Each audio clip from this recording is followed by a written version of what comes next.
Olá pessoal, tudo bem? Meu nome é Luciano Souza e nessa aula dos primeiros passos eu vou estar passando para vocês a lição de número 4 na página 26, expectativa feliz. Espero que nesses momentos que nós vamos ter aqui possamos alcançar mais de Deus para as nossas vidas e nós vamos falar sobre essa expectativa feliz. E para nós, que expectativa mais feliz do que o retorno do nosso Senhor Jesus? E algo que me chama bastante atenção nessa questão da expectativa feliz é que a palavra expectativa, ela fala a respeito de esperar, né? É algo que nos traz esperança, nos faz desejar. E eu pergunto para você, você tem tido essa expectativa feliz com relação ao retorno do nosso Senhor Jesus? Você tem tido essa expectativa feliz sobre o desejo do retorno do nosso amado, aquele que entregou a vida dele na cruz do Calvário por nós, se entregou por nós para nos redimir, para nos resgatar? Eu gostaria antes de nós darmos sequência à nossa aula, eu gostaria de fazer uma pequena oração com você. Deus, nós te agradecemos por essa oportunidade de, mais uma vez, meditarmos na tua palavra. Queremos pedir que o teu Santo Espírito tenha toda a liberdade em agir sobre nós e falar à nossa mente, ao nosso coração, trazendo a tua revelação, a tua edificação e transformando as nossas vidas segundo a tua vontade. Que realmente nesse encontro que estamos tendo com a tua palavra, seja algo transformador sobre as nossas vidas. E assim eu quero te louvar e agradecer em nome do Senhor Jesus. Amém. Amém. Vamos lá então. Expectativa feliz. Então, nós precisamos ter essa expectativa, a certeza de que Jesus voltará. Eu quero ler com vocês Atos dos Apóstolos, capítulo 1, do versículo 9 ao versículo 11. Vamos encontrar juntos? Livro de Atos dos Apóstolos, é o quinto livro do Novo Testamento. Atos dos Apóstolos, capítulo 1, do versículo 9 ao versículo 11. E diz assim: E quando dizia isto, vendo-o eles, foi levado às alturas e uma nuvem o recebeu, ocultando-a a seus olhos. E estando com os olhos fitos no céu, enquanto subia, eis que junto deles se puseram dois varões vestidos de branco, os quais lhe disseram: Varões galileus, por que estáis olhando para o céu? Esse Jesus, que dentre vós foi recebido em cima no céu, há de vir assim como para o céu o vistes ir. Então aqui há algo interessante que nós notamos. Enquanto Jesus ascendia aos céus, retornando à direita de Deus, à destra de Deus, e ali os irmãos estavam olhando Jesus subindo e sendo ocultado nas nuvens. Apareceram dois homens, que nós sabemos que são anjos, e falaram para eles algo muito interessante, até relembrando eles algo que Jesus já havia lhes dito. E falam para eles assim: por que vocês estão olhando fixos aos céus? Esse Jesus que vocês estão vendo subir, ele retornará outra vez. Então nós vemos aqui uma confirmação da palavra de Deus, dando uma certeza de que Jesus voltará. Mas nós temos também um outro texto, que é o Evangelho de João, capítulo 14, também diz, o próprio Senhor Jesus diz: olha, não se turbe, não se entristeça o seu coração. Crede em Deus, crede também em mim. Na casa de meu pai há muitas moradas. Se não fosse assim, eu não vou, teria dito: vou vos preparar um lugar. Mas se eu vou, é certo que também voltarei outra vez e vos levarei para mim mesmo, para que aonde eu estiver, estejais vós comigo. Então, olha só que coisa interessante. Nós temos uma promessa do Senhor, confirmada pelas Escrituras, pelos lábios do próprio Senhor Jesus. Nós vemos ali que os irmãos receberam essa palavra dos anjos que apareceram, dando a nós essa certeza e essa convicção de que Jesus voltará novamente para nos levar. Olha só que coisa maravilhosa, essa graça que nós temos de Deus. Só que vocês sabiam que vai ter uma ordem? Sabia que existe alguns acontecimentos surgirão e vão demonstrar para nós esse retorno, quando estará chegando próximo esse momento do retorno do Senhor Jesus? Então, como que vai acontecer tudo isso? Eu quero pedir para você ir no primeiro livro do Novo Testamento, Mateus, capítulo 24. Versículo 30 e 31, primeiramente. Evangelho de Mateus, capítulo 24, versículo 30 e 31. Está escrito assim: Então aparecerá no céu o sinal do Filho do Homem, e todas as tribos da terra se lamentarão, e verão o Filho do Homem, vindo sobre as nuvens do céu com poder e grande glória.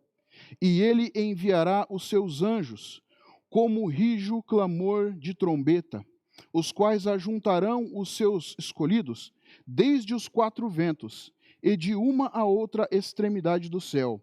Olha só que interessante, Mateus 24, versículo 30 e 31. Aparecerá no céu o sinal do Filho do Homem. Todas as tribos da terra se lamentarão e verão o Filho do Homem vindo às nuvens do céu com poder e grande glória. Então nós vemos que acontecerá o quê?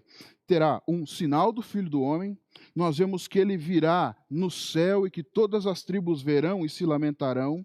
Nós veremos que ele virá dentre as nuvens, confirmando o que nós acabamos de ler no livro de Atos, né? Os anjos falando assim, esse mesmo Jesus que vocês estão vendo subir e está entre as nuvens se ocultando, ele virá de entre as nuvens novamente, olha que interessante, e ele virá com manifestação do poder da glória, e ele virá junto com os seus anjos com uma trombeta, com um rijo clamor de trombeta, um alto som de trombeta, e serão ajuntados os seus escolhidos dos quatro ventos, de uma e de outra extremidade dos céus. Olha só que coisa interessante. Tem mais um texto que eu quero ler com você. 1 Tessalonicenses, capítulo 4. Um pouquinho mais para frente. 1 Tessalonicenses, capítulo 4. Vamos ler do versículo 13 ao versículo 18. 1 Tessalonicenses, capítulo 4, do verso 13 ao verso 18. Lembrando que nós estamos falando de como acontecerá esse retorno de Jesus. Alguns sinais de como vai se dar no retorno dele. Olha que interessante aí. Versículo 13. Não quero, porém, irmãos, que sejais ignorantes acerca dos que já dormem, para que não vos entristeçais como os demais que não têm esperança.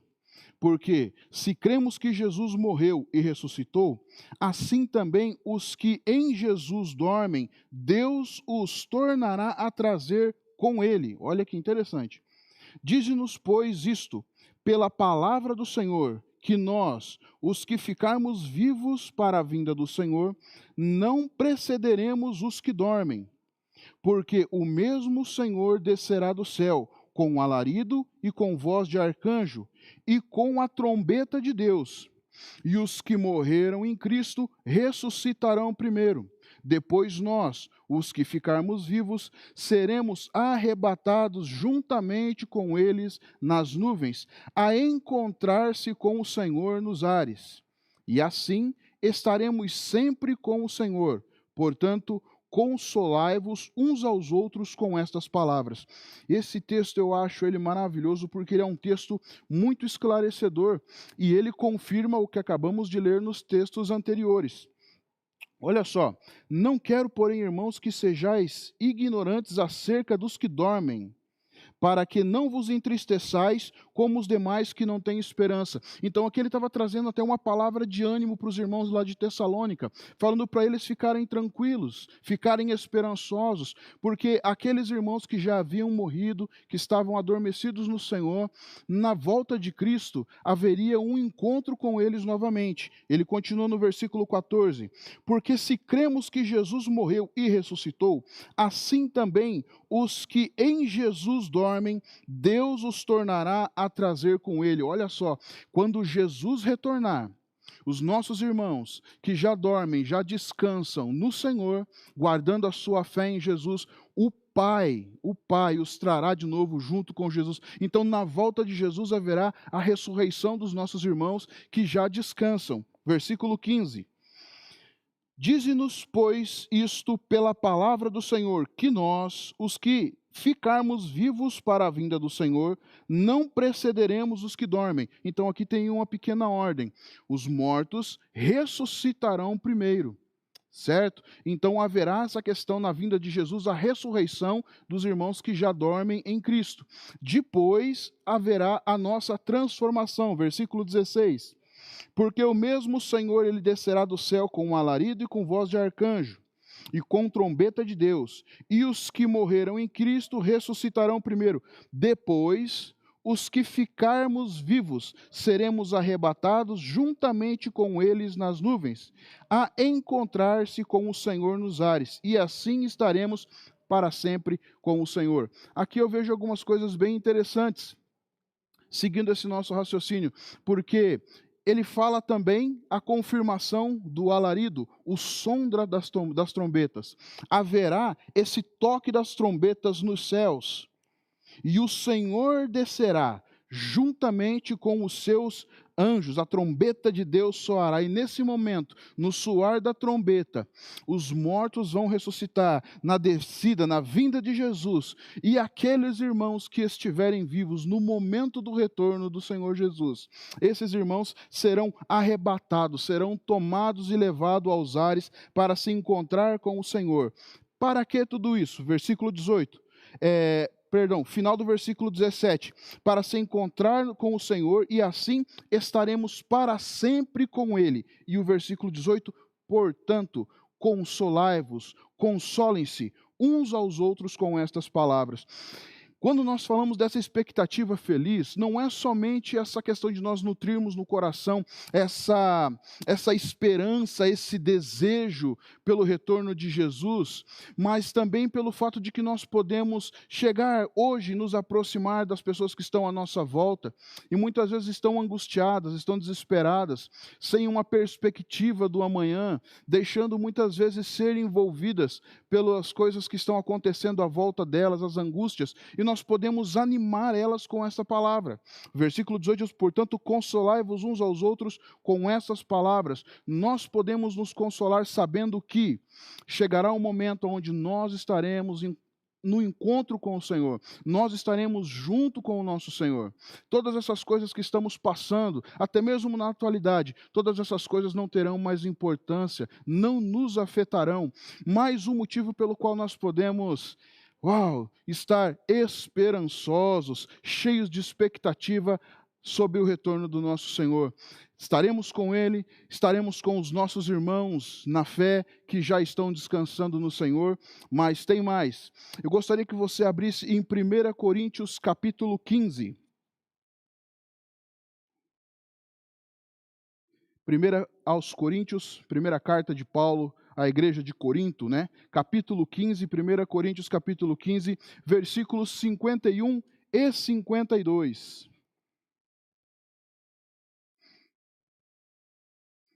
Esse texto eu acho ele muito interessante, porque ele também traz essa confirmação acerca do encontro com o Senhor nos ares. 1 Coríntios capítulo 15, versículos 51 e 52. Beleza? Diz assim, 51. Eis aqui vos digo um mistério. Na verdade, nem todos dormiremos, mas todos seremos transformados. Num momento, num abrir e fechar de olhos, ante o som da última trombeta, porque a trombeta soará, e os mortos ressuscitarão incorruptíveis, e nós seremos transformados. Olha só, o mesmo ensinamento e as mesmas palavras que Paulo trouxe aos irmãos da igreja de Tessalônica, agora ele traz aqui também para os irmãos da igreja de Corinto, e ele vem confirmando o ensinamento, ele vem confirmando o pensamento. Eu digo para vocês um mistério. Na verdade, nem todos dormiremos, mas todos seremos transformados. Então aqui ele vem confirmando a ideia que no retorno de Jesus, muitos irmãos em Cristo estarão vivos. Por isso ele diz: nem todos dormiremos, nem todos, ou seja, provaremos a morte, porque na volta de Jesus, muitos irmãos estarão vivos nesse retorno. E aí ele diz: em um momento, num abrir e fechar de olhos, ou seja, como que em uma piscada, ante o som da última trombeta, novamente falando a respeito da última trombeta, né? Porque a trombeta soará e os mortos ressuscitarão incorruptíveis e nós seremos transformados. Então, olha só, eu quero que você tente imaginar comigo aí agora o retorno de Jesus nos céus, ou dos céus, vamos ouvir o som como de uma forte trombeta. Nós vamos perceber ali também, imaginando aquelas pessoas que já partiram guardando a sua fé em Jesus, ressurgindo, aquela forte luz nos céus e o Senhor se manifestando. Aqueles irmãos que estiverem vivos, como num momento, num abrir e fechar de olhos, terão os seus corpos transformados. Olha só que maravilha, né? O versículo 52 fala: no momento, no abrir e fechar de olhos, ante o som da última trombeta, porque a trombeta soará e os mortos ressuscitarão incorruptíveis, e nós seremos transformados. Eles vão ressuscitar incorruptíveis, significa que eles já ressuscitarão com um corpo semelhante ao corpo de Jesus, um corpo glorificado, não novamente com um corpo físico como nós temos. Mais para frente você vai ver isso comigo aqui, é algo muito interessante. Essa é a expectativa que nós devemos guardar, nós devemos nutrir no nosso coração, estarmos ansiando por esse momento, e essa é uma palavra que deve fortalecer nossas vidas, para que venhamos caminhar com passos retos e passos firmes na nossa fé. Mas tem uma perguntinha: poxa, que coisa interessante, Jesus vem, e é certo que ele vem, porque ele prometeu, a palavra do Senhor confirma isso. Nossa, que interessante, eu já sei mais ou menos como acontecerá. O ato principal eu entendi como é que ele vai acontecer. Haverá o som de uma trombeta, Jesus vem nos ares com os anjos, os mortos ressuscitam, nós seremos transformados, todos subiremos nos encontrar com Jesus nos ares. Legal, mas você pode estar pensando aí comigo e seguindo a tua apostila: mas quando isso vai acontecer? Nós temos essa questão, então, da certeza, nós temos essa questão do como acontecerá, e agora temos essa questão do quando isso vai acontecer. E aí eu quero que você volte comigo no Evangelho de Mateus, capítulo 24. Vamos voltar no primeiro livro do Novo Testamento. Evangelho de Mateus, capítulo 24, lá no verso 36.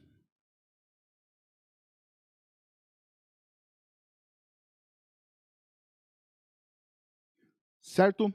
Diz assim: porém, daquele dia e hora, ninguém sabe, nem os anjos do céu, nem o Filho, mas unicamente o Pai. Olha que coisa interessante. O dia, o momento, a hora, o mês, o dia, o ano, a hora, ninguém sabe, somente o Pai. E o próprio Senhor Jesus é que traz essas palavras. Aquele dia e aquela hora, ninguém sabe, nem os anjos do céu, nem o Filho, unicamente o Pai. O único que tem a resposta acerca desse momento, de quando se dará o retorno de Jesus, ninguém sabe, somente o Pai. Mas existe algo muito interessante que nós podemos refletir agora um pouco, é que o próprio Senhor Jesus, ele já era sabedor, ele era conhecedor de alguns sinais que demonstrariam que estaria próximo o momento de seu retorno. E ele faz esse alerta, ele traz para nós esses ensinamentos, ele falou aos seus discípulos, isso ficou registrado nas Escrituras para nosso ensino, para nossa edificação e exortação. Exortar significa motivar, então é para nossa motivação entendermos quais serão esses sinais do retorno de Jesus. E eu gostaria que você voltasse comigo aí em Mateus 24, no versículo 6 e 7. E nós vamos ver aqui agora alguns sinais que Jesus deixou acerca desse retorno dele. Quando que aconteceria isso? Quais são os sinais da vinda que estariam próximas à sua vinda? Mateus 24, versículos 6 e 7, diz assim: E vocês ouvirão de guerras e rumores de guerras. Olhai, não vos assusteis, porque é necessário que isto aconteça, mas ainda não é o fim. Porquanto se levantará nação contra nação, reino contra reino, e haverão fomes, e pestes, e terremotos em vários lugares. Eu gostaria de chamar a tua atenção para uma coisa muito interessante. Conforme nós formos lendo esses textos, e você for acompanhando aí comigo, eu quero que você vá imaginando se estas informações, estes sinais, a qual o Senhor Jesus disse que precederiam, né, a sua volta, os sinais que antecederiam a sua volta, se você consegue identificar algumas coisas comigo que já possam estar acontecendo nesse momento, nos dias que nós vivemos, ou até mesmo já dias anteriores aos nossos. O versículo 6 e 7 de Mateus 24 cita alguns pontos interessantes. E ouvireis de guerras e rumores de guerras. Olha só, nos nossos dias nós temos ouvido acerca de guerras, acerca de rumores de guerras. Já tivemos notícias de guerras entre países, entre nações. Continua dizendo no versículo 6: Olhai, não vos assusteis, porque é necessário que isto aconteça, mas ainda não é o fim. O versículo 7 diz: Porquanto se levantará nação contra nação, reino contra reino, e haverão fomes, pestes, terremotos em vários lugares. Olha só esses outros sinais, que nós não devemos nos atemorizar, porque ainda não é o fim. Mas nação se levantará contra nação. Temos ouvido notícias e rumores de coisas semelhantes a estas nos nossos dias. Reino contra reino, e haverão fomes, haverão pestes, terremotos em vários lugares. Eu creio que assim como eu, você já pode ter pensado aí, chegado à conclusão de que sim, realmente, todas essas informações e ensinamentos que Jesus deixou aqui nesse momento, nós podemos dizer sim para todas, assinalar com um ok para todas, porque nós temos ouvido essas coisas acontecerem em nossos dias, e até mesmo antes de nossos dias. Então devemos lembrar, esses são sinais da vinda de Jesus. Coisa interessante, vamos ler aí, versículo 8 em Mateus 24 ainda. Mas todas estas coisas são o princípio de dores, essas catástrofes, esses terremotos, estas pestes, a fome, os rumores de guerras e guerras. Nós vemos aqui o versículo 8 dizendo que todas essas coisas são princípio de dores. Mais para frente você vai ver comigo que a Bíblia deixa ensinado para nós que haverá um período de grande dor e de grande sofrimento sobre a terra. E Jesus falou que estes sinais que ele disse que antecederiam a sua vinda eram os princípios destas dores. Algo muito interessante isso, e eu gostaria que você deixasse isso fresco em sua memória. Outro sinal que Jesus fala que antecederia a sua volta, o sinal que antecederia a sua volta, está em Mateus capítulo 24, versículo 11. Então, vai um pouquinho mais para frente, aí 3 versículos para frente, e diz assim o versículo 11: Surgirão muitos falsos profetas e enganarão a muitos. Outra coisa que nos chama a atenção, Jesus disse que surgiriam falsos profetas. Mas o que é um profeta? Deixa eu falar aqui rapidinho para você a definição bíblica do profeta. Profeta, ele é o homem que ouve uma mensagem de Deus e entrega essa mensagem a um destinatário, seja pessoa, seja cidade, seja uma nação. Então o profeta é aquele que recebe uma palavra direto de Deus, Deus comunica-se diretamente com ele, entrega uma mensagem para que ele vá e entregue essa mensagem a um determinado alvo, né, que seja uma pessoa, uma nação, né, uma cidade.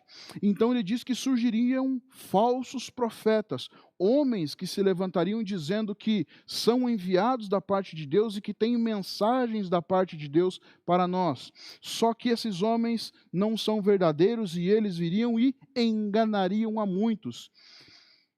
Pensa bem nisso. Temos ouvido isso, isso tem acontecido nos nossos dias, sim e não. Raciocina aí, ora ao Senhor e tira essa conclusão. Vamos seguir. nós vemos uma questão também muito interessante no versículo 12 e 13. Mateus capítulo 24, versículo 12 e 13. Olha só. E, por se multiplicar a iniquidade, o amor de muitos se esfriará.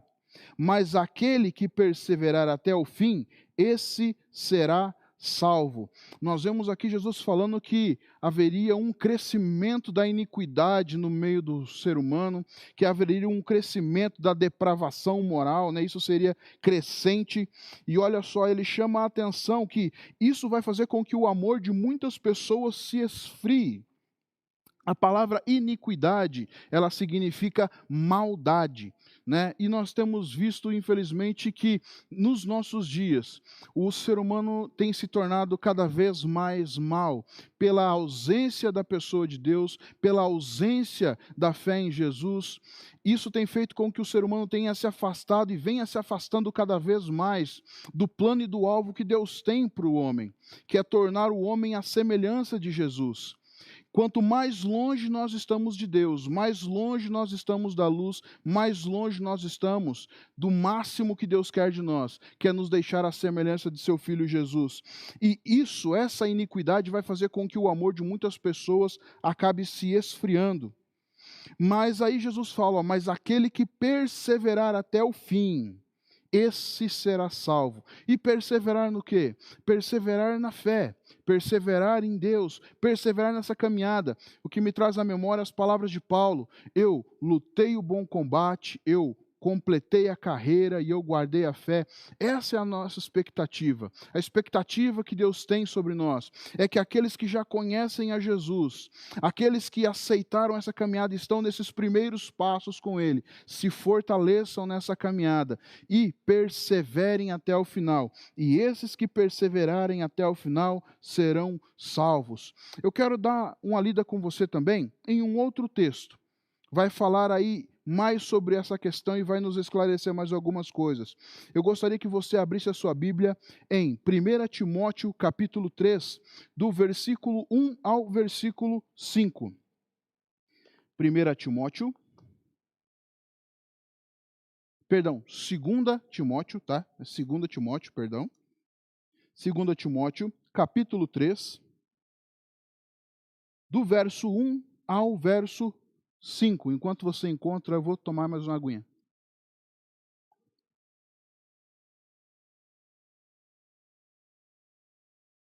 Certo? Já encontrou? Vamos ler juntos então? 2 Timóteo capítulo 3, do verso 1 ao verso 5, diz assim: Sabe, porém, isto, que nos últimos dias sobrevirão tempos trabalhosos, porque haverá homens amantes de si mesmos, homens avarentos, presunçosos, soberbos, blasfemos, desobedientes a pais e mães, ingratos, profanos, sem afeto natural, irreconciliáveis, caluniadores, incontinentes, cruéis, sem amor para com os bons, traidores, obstinados, orgulhosos, mais amigos dos prazeres do que amigos de Deus, tendo aparência de piedade, mas negando a sua eficácia. Destes, afasta-te. Olha só que coisa interessante. Nós acabamos de ler no Evangelho de Mateus, Jesus falando então que a maldade do homem cresceria, a iniquidade no homem cresceria, e isso iria fazer com que o amor de muitos se esfriasse. E nós vemos aqui Paulo falando a Timóteo exatamente o porquê que isso vai acontecer. Paulo fala, nos últimos dias sobrevirão dias trabalhosos, dias difíceis, porque haverão homens mais amantes de si mesmos. E aí ele começa a trazer os péssimos adjetivos que esses homens têm, que é avareza, presunção, soberbo, blasfemo, né? Desobediente a pais e mães, ingratos, profanos, essa lista vasta que nós acabamos de ler. Só que olha que coisa interessante, por que o amor de muitos esfriaria? É porque você já imaginou conviver com pessoas que são desobedientes aos pais e mães, sabe? Será que isso tem acontecido nos nossos dias? né? Será que nós temos dado essa honra ao nosso pai, à nossa mãe? Como é que tem sido o nosso relacionamento com eles? Olha só, pessoas soberbas, né? Pessoas presunçosas, avarentas. Olha que coisa interessante aqui, ó, versículo 4.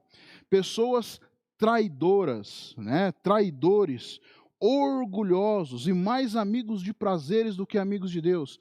Realmente, se nós formos parar para pensar, conviver com pessoas com essas características, se nós não estivermos centrados no Senhor, se o Senhor não for aquilo que está diante dos nossos olhos, se a palavra do Senhor não for a que guia os nossos pés, realmente a convivência com estes homens pode acabar infectando as nossas vidas e nos levando a deixar com que o nosso amor se esfrie. Por isso que nós devemos ter os nossos olhos fixos em Jesus. A palavra de Deus diz que Jesus, ele é o autor e consumador da nossa fé, que Jesus, ele é a nossa esperança, certo? Por isso que no último versículo de Mateus 24, que nós lemos, o versículo 13, diz que aquele que perseverar até o final será salvo. Porque quando nossos olhos estão em Jesus, todas essas coisas, elas não nos atingem. Sabe, os nossos olhos estão fixos nele. Ele é o nosso alvo, ele é o nosso objetivo, ele é a nossa meta. E nós vamos caminhar para o quê? Para alcançar ele. Sabe, os nossos olhos têm que estar fixos em Jesus. Existe um texto nas Escrituras, ele diz mais ou menos assim: deixando as coisas que para trás ficaram, eu prossigo para o alvo, para o prêmio da soberana vocação em Cristo Jesus nosso Senhor. Olha só, esquecendo-me das coisas que para trás ficaram. Essa tem que ser a nossa meta, né? O nosso estilo de vida.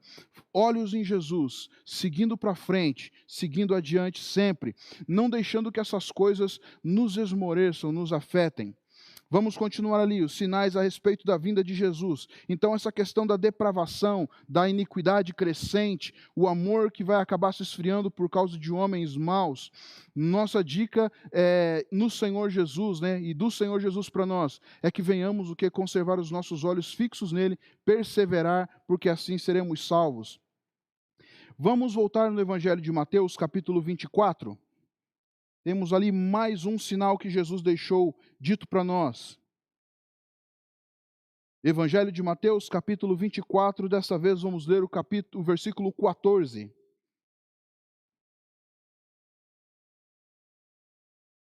Olha só que coisa interessante, diz ali: e este evangelho do reino será pregado em todo o mundo, em testemunho a todas as gentes, e então virá o fim. Né? Nós já temos visto indícios da questão do evangelho sendo pregado no mundo todo.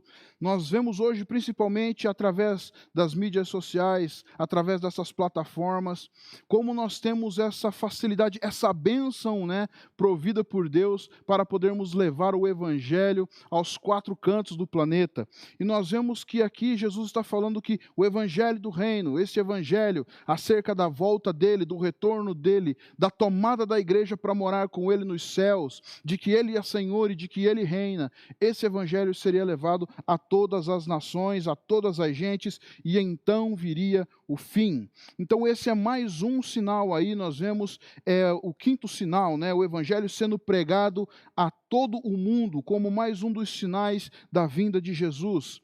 Mas eu quero que você veja comigo ali, 2 Tessalonicenses, capítulo 2. Mantenha o seu dedinho aqui em Mateus 24, dê um salto ali comigo em 2 Tessalonicenses. Nós vamos ver aí o sexto sinal. 2 Tessalonicenses, capítulo 2.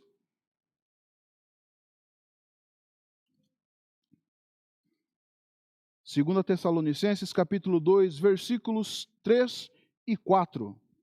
Nós vamos ver aí mais um sinal, assim como Jesus alertou acerca do surgimento de um falso profeta. Nós vamos ver aqui Paulo trazendo um ensinamento à igreja de Tessalônica, Tessalonicenses, acerca do aparecimento também de alguém chamado o Anticristo. 2 Tessalonicenses, capítulo 2, versículo 13 e 4. Diz assim o texto: ninguém de maneira alguma vos engane, porque não será assim sem que antes venha a apostasia, e se manifeste o homem do pecado, o filho da perdição, o qual se opõe e se levanta contra tudo o que se chama Deus ou se adora, de sorte que se assentará como Deus no templo de Deus, querendo parecer Deus. Olha só esse alerta que Jesus faz no nosso sexto sinal aí. Eu quero discorrer um pouquinho mais com você, é um texto muito importante. O versículo 3 fala: ninguém de maneira nenhuma vos engane, porque não será assim antes que venha a apostasia e se manifeste o homem do pecado, o filho da perdição. Esse versículo 3 traz duas coisas interessantes. A primeira, a apostasia. O termo apostasia, apostatar, é aquele que se afasta, certo? E aqui uma coisa interessante, então ele diz aqui que aconteceria um afastamento. Aí nós podemos linkar essa informação da apostasia que Paulo traz à igreja de Tessalônica ao fato de Jesus falar que o amor de muitos se esfriariam, certo? Essa questão da apostasia, muitos acabarão se apostatando, se afastando da fé, muitos acabarão se apostatando, se afastando do caminho. E isso nós podemos entender que é por falta do amor que as pessoas vão acabar se esfriando. E aí ele continua: e se manifeste o homem do pecado, o filho da perdição. Então a segunda coisa que Paulo fala aqui é que a apostasia aconteceria, muitas pessoas estariam se afastando do caminho da fé, e surgiria um homem a qual ele chama de o homem do pecado, filho da perdição, ao qual nós entendemos que ele é o anticristo pelo que ele fala no versículo 4. Olha aí: o qual se opõe e se levanta contra tudo que se chama Deus ou se adora, de sorte que se assentará como Deus no templo de Deus, querendo parecer Deus. E olha as características deste homem que Paulo chama de homem do pecado e filho da perdição. Ele se opõe, ele vai contra e se levanta contra tudo o que se chama Deus. Então, olha só, ele não aceita e ele não vai aceitar que ninguém adore mais nada que não seja a pessoa dele.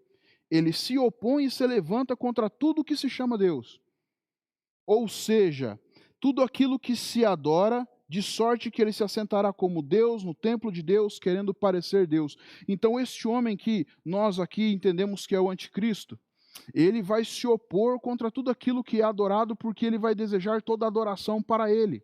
Ele vai desejar que tudo isso seja concentrado nele. Ele vai desejar ser Deus e ser como Deus, e por isso ele vai se levantar. Então, o nosso sexto ponto é o aparecimento, o surgimento do anticristo. Sétimo ponto, lembra que eu falei alguns momentos atrás para você que haveria aí grandes dores como nunca houve sobre a terra? É sobre isso que nós vamos falar agora. O nosso sétimo sinal a respeito da vinda de Jesus, ele está lá em Mateus 24. Falei para você ficar com o dedinho ali marcando a página. Vamos voltar agora lá em Mateus 24. Mateus capítulo 24, mas nós vamos ler lá no versículo 21 e 22 primeiramente. Olha só que coisa interessante, Mateus 24, versículo 21 e 22. Diz assim, versículo 21. Porque haverá então grande aflição, como nunca houve desde o princípio do mundo até agora, nem tampouco há de haver. E, se aqueles dias não fossem abreviados, nenhuma carne se salvaria. Mas por causa dos escolhidos serão abreviados aqueles dias. Eu até quero ler com você de novo, olha só. Porque haverá então grande aflição, como nunca houve desde o princípio do mundo até agora, nem tampouco haverá. E, se aqueles dias não fossem abreviados, nenhuma carne se salvaria. Mas por causa dos escolhidos serão abreviados aqueles dias. Então nós vemos aqui o sétimo ponto. Lembra que Jesus falou lá atrás que haveria então era o princípio das dores? Jesus estava fazendo referência a este momento aqui, que é a grande tribulação. Haverão dias difíceis, de grande aflição, como nunca houve sobre a face da terra, e também não haverá dias piores do que esse, dias mais terríveis, mais sofridos do que estes. E ele diz aqui: não houve até agora e nunca haverá no mundo.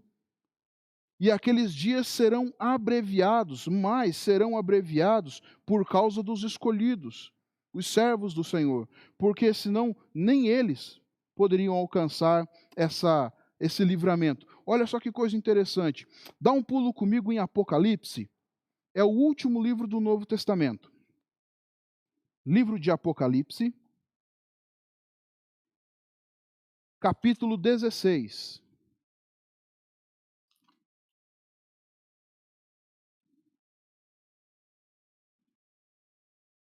Apocalipse, capítulo 16, versículos 2 ao 4. Lembrando que estamos falando da grande tribulação, é o nosso sétimo sinal acerca da vinda de Jesus, o que vai acontecer antes da vinda de Jesus. O versículo 2, então, ele diz assim, Apocalipse 16, 2: E foi o primeiro e derramou sua taça sobre a terra, e fez-se uma chaga má e maligna nos homens que tinham o sinal da besta e que adoravam a sua imagem.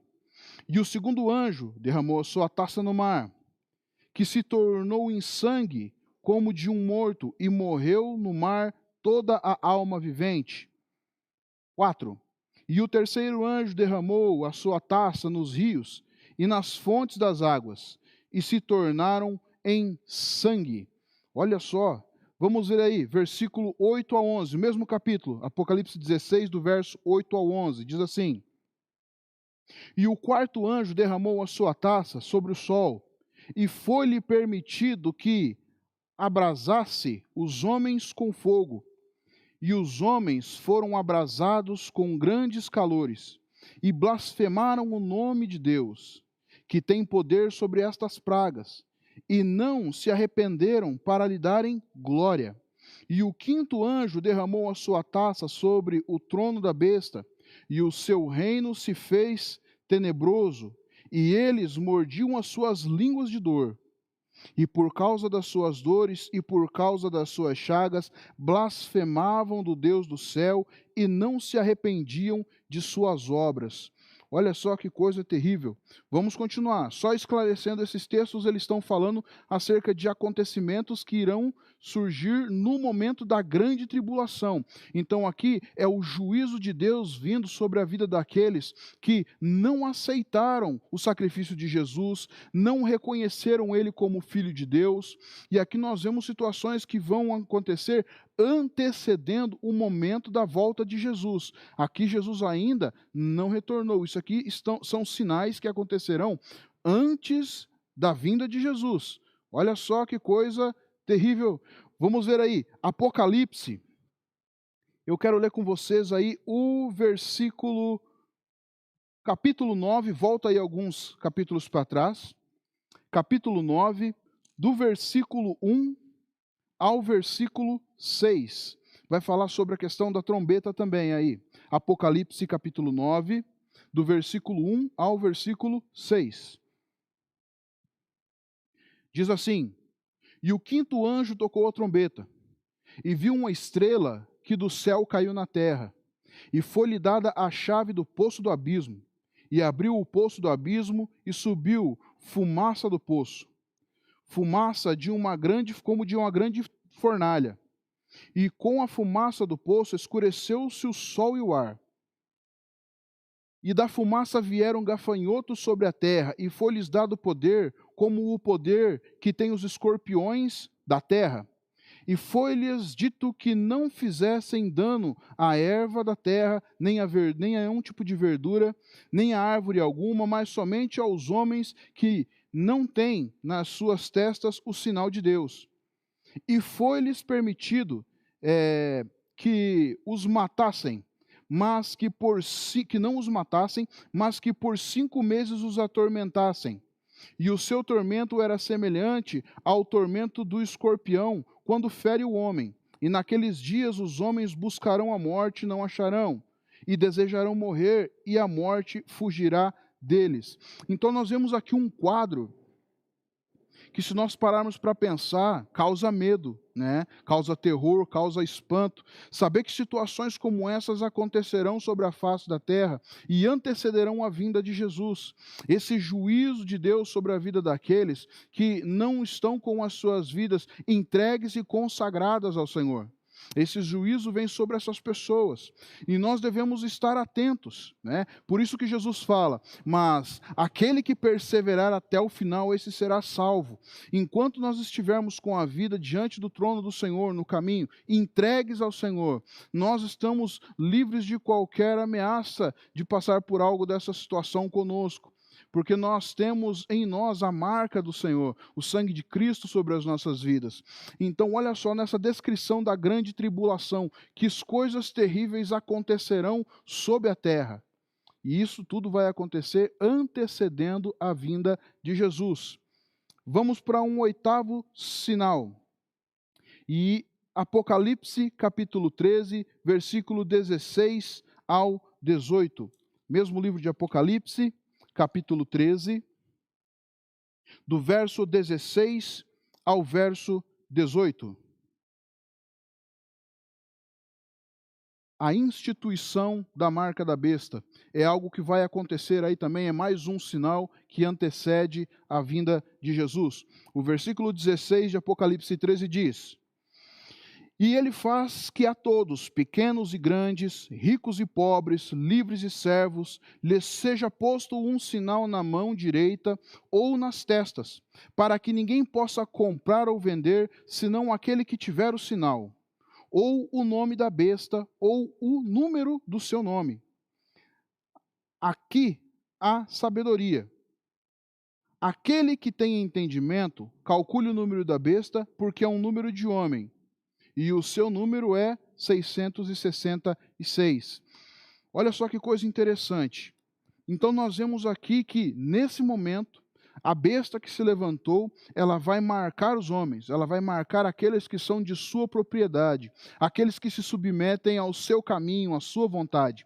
E aqui o texto diz para nós em Apocalipse que é grandes e pequenos, ricos e pobres, ou seja, qualquer homem, qualquer mulher, de qualquer idade e classe social, aqueles que aceitarem o caminho dele e se submeterem às suas leis, à sua vontade, terão sobre a palma da mão e suas frontes ou o seu nome ou o seu número.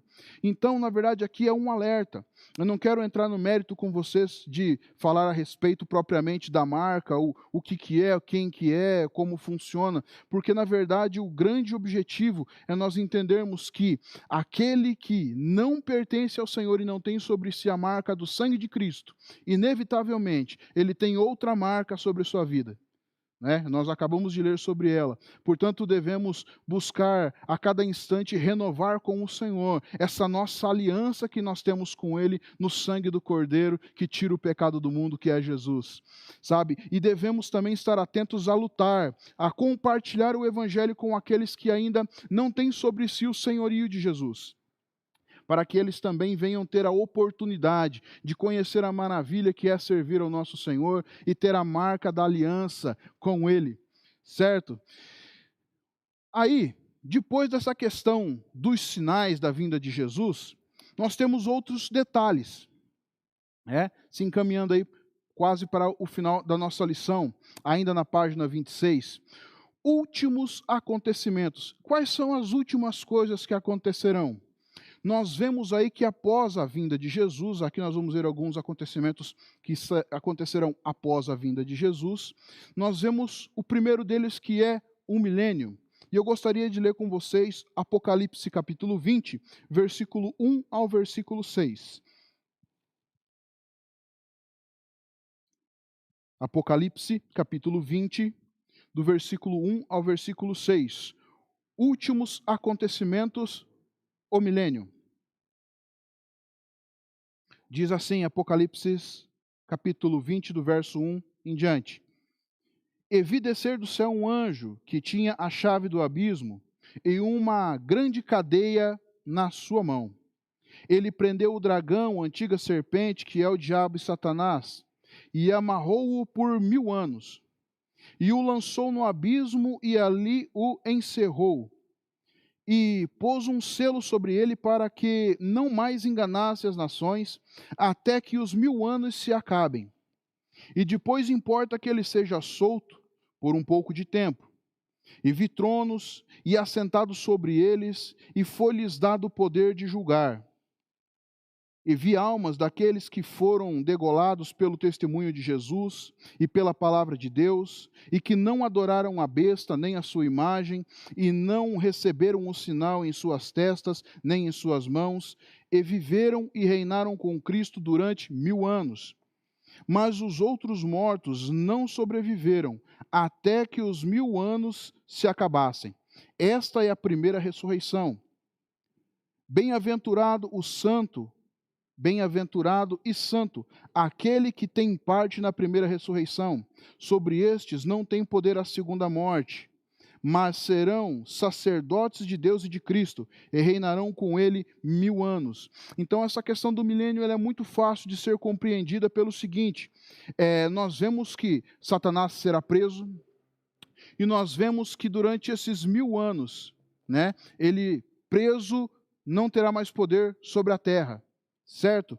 E Cristo estará reinando juntamente com ele. Depois do milênio, nós vemos aí a questão da batalha final. Olha só que coisa interessante. Ainda em Apocalipse 20, do versículo 7 ao 9. E acabando-se os 1000 anos, Satanás será solto da sua prisão, sairá a enganar as nações que estão sobre os 4 cantos da terra, Gog e Magog, cujo número é como a areia do mar, para se ajuntar a esta batalha. E subiram sobre a largura da terra,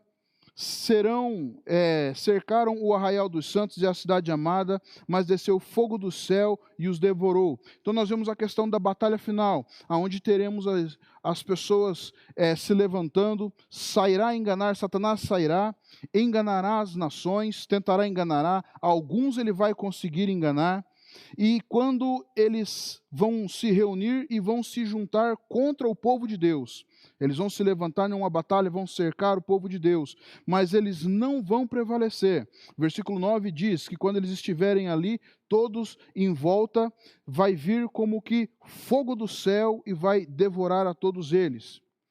Batalha final. E qual é o destino? Ponto 3 a respeito dos acontecimentos finais. Destino de Satanás. Versículo 10 do capítulo 20 de Apocalipse. O diabo que os enganava foi lançado no lago de fogo e enxofre, onde está a besta e o falso profeta, e de dia e de noite eles vão ser atormentados para todo o sempre. Qual que é o destino final, então, de Satanás, que quer dizer adversário? Ele que enganava as nações, ele foi lançado nesse lago de fogo e enxofre, onde também já estariam a besta e o falso profeta. E de dia e de noite eles vão ser atormentados para sempre. Esse lago de fogo onde a besta, o falso profeta e Satanás foram lançados, é a segunda morte, certo? Olha só que coisa interessante aí. O destino de Satanás, então, é ser condenado a essa segunda morte, esse lago de fogo e enxofre, para ser atormentado por toda a eternidade, certo? Então, o destino dele é o tormento eterno. Vamos seguir aí. Juízo final. Capítulo 20 de Apocalipse, versículos 11 ao 15, diz assim: E vi um grande trono branco, e o que estava sentado sobre ele, cuja presença fugiu a terra e o céu, e não se achou lugar para eles. E vi mortos, grandes e pequenos, que estavam diante do trono, e abriram-se livros, e abriu-se outro livro, que é o da vida. E os mortos foram julgados pelas coisas que estavam escritas no livro, segundo as suas obras. E deu o mar os mortos que nele havia, e a morte e o inferno deram os mortos que neles haviam. E foram julgados cada um segundo as suas obras. E a morte e o inferno foram lançados no lago de fogo, que é a segunda morte. E aquele que não foi achado escrito o nome no livro da vida foi lançado no lago de fogo. Olha só que coisa interessante essa questão. A segunda morte, então, é o lago de fogo, aonde Satanás foi lançado, o falso profeta, o anticristo, a besta. E aqui ele diz também que todos aqueles mortos que foram julgados, que os nomes não foram encontrados no livro da vida, todos esses tiveram também o seu destino no lago de fogo, que é a segunda morte. Então precisamos entender que ter o nosso livro, o anseio por ter o nosso nome escrito no livro da vida, sabe? E só podemos encontrar isso e alcançar isso através de servir ao Senhor Jesus. Quinto ponto, o reino eterno, Apocalipse 21, do 1 ao 5.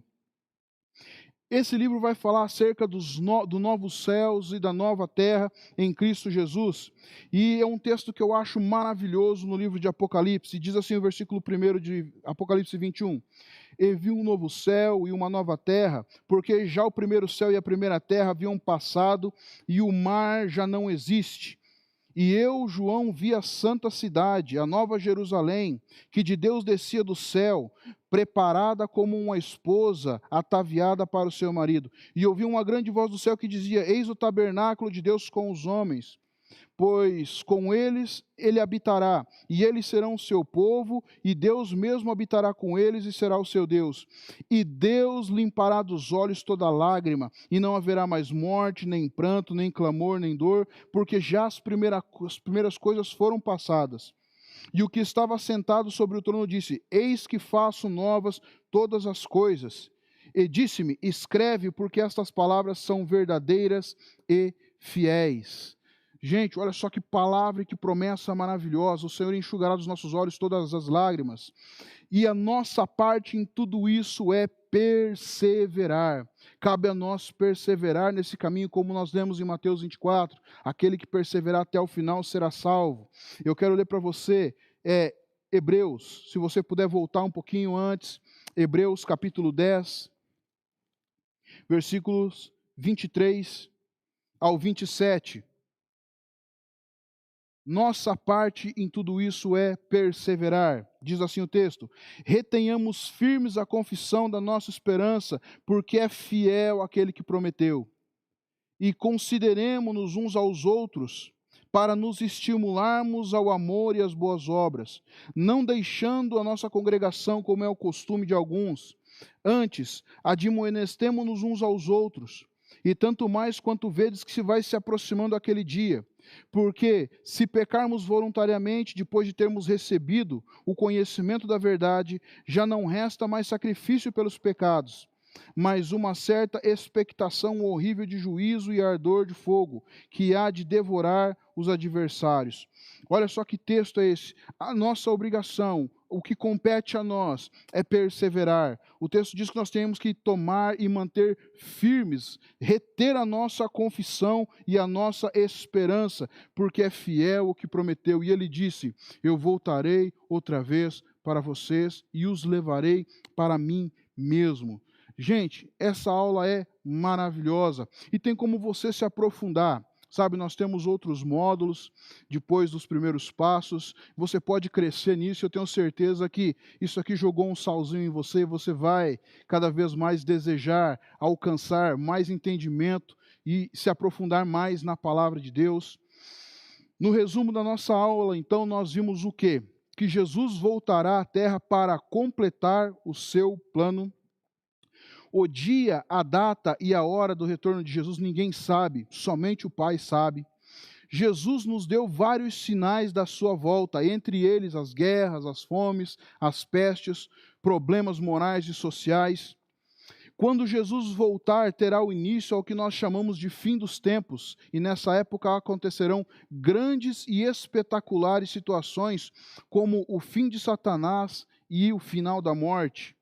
Os céus e a terra serão recriados e todos os salvos viverão eternamente com Deus, sem dor, lágrimas e choro. Uau! Deus é maravilhoso e Deus tem guardado as nossas vidas e nos preparado sempre para entender o seu propósito. Eu digo a você, persista em buscar a conhecer o Senhor, né? Conhecereis e prossegueis em conhecer ao Senhor. E eu quero deixar, para nós encerrarmos esse reforço, nós temos os nossos TSDs, são textos adicionais que você tem aí na sua apostila, para que você possa ler, que você possa meditar e entender o que Deus está falando com você e o que você pode fazer com base em tudo isso que Deus está falando com você. Então que você possa, em nome de Jesus, abrir o seu coração e buscar em Deus, cada vez mais se encher, no poder do Espírito Santo, no poder da palavra. Que Deus venha trabalhar no seu coração, que Deus te abençoe, em nome de Jesus. Muito obrigado por nos acompanhar até esse momento. Beleza, gente? Muito obrigado, Deus abençoe.